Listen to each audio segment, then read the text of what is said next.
महाराष्ट्रातल्या प्रत्येक शाळेचं मूल्यांकन आता एकाच पट्टीवर होणार आहे. ऐकलंय का याबद्दल?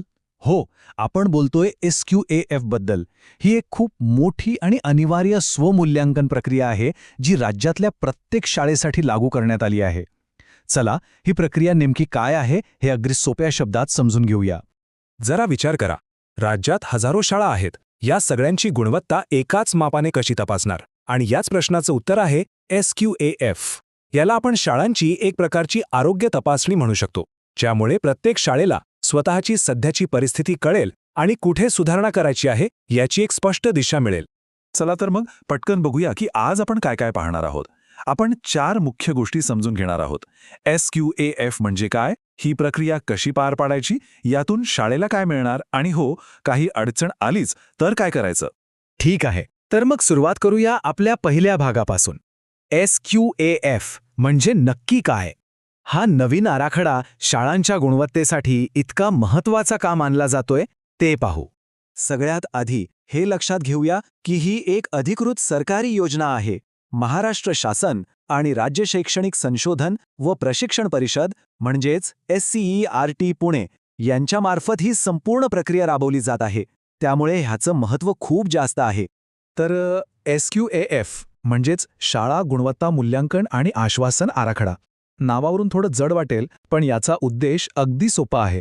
हा एक असा आराखडा आहे ज्याद्वारे प्रत्येक शाळेला स्वतःचं मूल्यांकन करावं लागेल, जेणेकरून शैक्षणिक दर्जा कुठे आहे हे समजेल आणि तो सुधारता येईल. आणि हो, हे मूल्यांकन सगळ्या शाळांसाठी अनिवार्य आहे.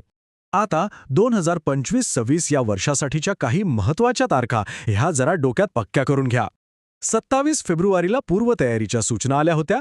16 मार्चपासून पोर्टल सुरू होईल आणि 15 एप्रिलला संध्याकाळी 6 वाजता पोर्टल बंद होणार. म्हणजे वेळेचं नियोजन करणं हे खूप गरजेचं आहे. ओके, तर हे काय आहे ते कळलं. पण आता प्रश्न येतो की ही प्रक्रिया करायची कशी? काळजी करू नका, आपण हे अगदी सोप्या 4 टप्प्यांमध्ये समजून घेणार आहोत. कोणतंही मोठं काम करायचं असेल तर त्याची पूर्वतयारी खूप महत्त्वाची असते, नाही का? SQAFचं पण अगदी तसंच आहे. थेट माहिती भरायला सुरुवात करण्याआधी थोडी तयारी केली ना की पुढचं काम अगदी सोपं होतं. तर ही आहे एक छोटीशी चेकलिस्ट, म्हणजे हे तुमचं होमवर्क आहे. मार्गदर्शक पुस्तिका नीट वाचा, SCERTचे व्हिडिओ बघा, शाळेतल्या सगळ्यांशी चर्चा करा आणि सगळ्यात महत्त्वाचं, प्रत्येक मानकासाठी लागणारे पुरावे आधीच गोळा करून Google ड्राईव्हमध्ये व्यवस्थित फोल्डर बनवून ठेवा. यामुळे तुमचा खूप वेळ वाचेल. चला, तयारी आता मस्त झालीये. आता पुढची पायरी आहे प्रत्यक्ष ॲपमध्ये लॉग इन करण्याची. यासाठी SQAF महाराष्ट्र हे ॲप्लिकेशन वापरायचं आहे. लॉग इन अगदी सोपं आहे. फक्त 4 गोष्टी लागतील: शाळेचा UDIS नंबर, शाळेचा रजिस्टर्ड ईमेल, मुख्याध्यापकांचा मोबाईल नंबर आणि ईमेलवर आलेला पासवर्ड. हे सगळे डिटेल्स फक्त अचूक भरा. एकदा का तुम्ही यशस्वीरित्या लॉग इन केलं की मग खरं काम सुरू होतं, ते म्हणजे स्वमूल्यांकनाचा फॉर्म भरणं. आता हे लक्षात घ्या की हे काही वरवरचं मूल्यांकन नाहीये, हे खूप सखोल आहे. तब्बल 128 वेगवेगळ्या मानकांवर शाळेला तपासायचंय आणि यासाठी एकूण 512 गुण आहेत. म्हणजे अगदी वर्गातल्या शिकवण्यापासून ते शाळेच्या पायाभूत सुविधांपर्यंत सगळ्या गोष्टींचा विचार यात केला आहे. प्रक्रिया अगदी सरळ आहे. प्रत्येक मानकासाठी जे वर्णन लागू होत आहे ते निवडा, त्याच्या पुराव्यासाठी तयार ठेवलेली Google ड्राईव्हची लिंक तिथे पेस्ट करा आणि सबमिट बटन दाबा. बस, हीच गोष्ट सगळ्या 128 मानकांसाठी पूर्ण करायची आहे. बरं, एकदा का सगळी 128 मानकं भरून झाली की आपण येतो शेवटच्या टप्प्यावर, म्हणजे फायनल सबमिशन. पण थांबा, थेट सबमिट करण्याआधी एकदा सगळी उत्तरं तपासली आहेत ना याची खात्री करा. हमीपत्र नीट वाचा आणि मगच स्वीकारा. आणि हो, फायनल सबमिशन झालं की तुमची सबमिशनची प्रत आणि सर्टिफिकेट डाउनलोड करायला अजिबात विसरू नका.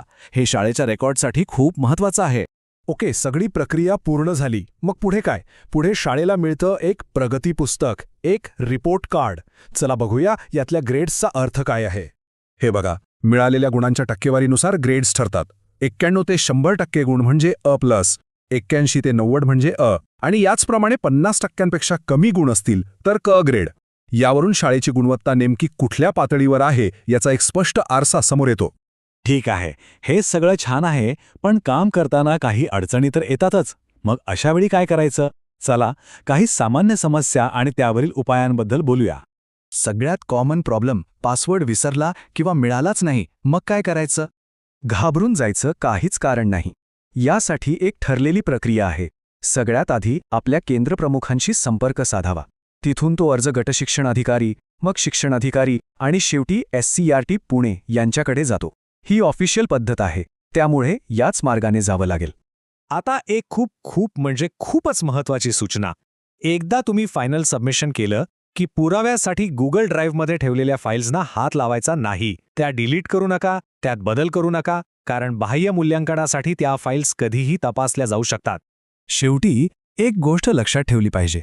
SQAAF म्हणजे फक्त एक ग्रेड किंवा सर्टिफिकेट मिळवणं नाही, तर हा एक आरसा आहे जो शाळेला स्वतःची ताकद आणि कमकुवत बाजू दाखवतो. हा शाळांच्या विकासासाठी आणि सुधारण्यासाठी एक रोडमॅप आहे.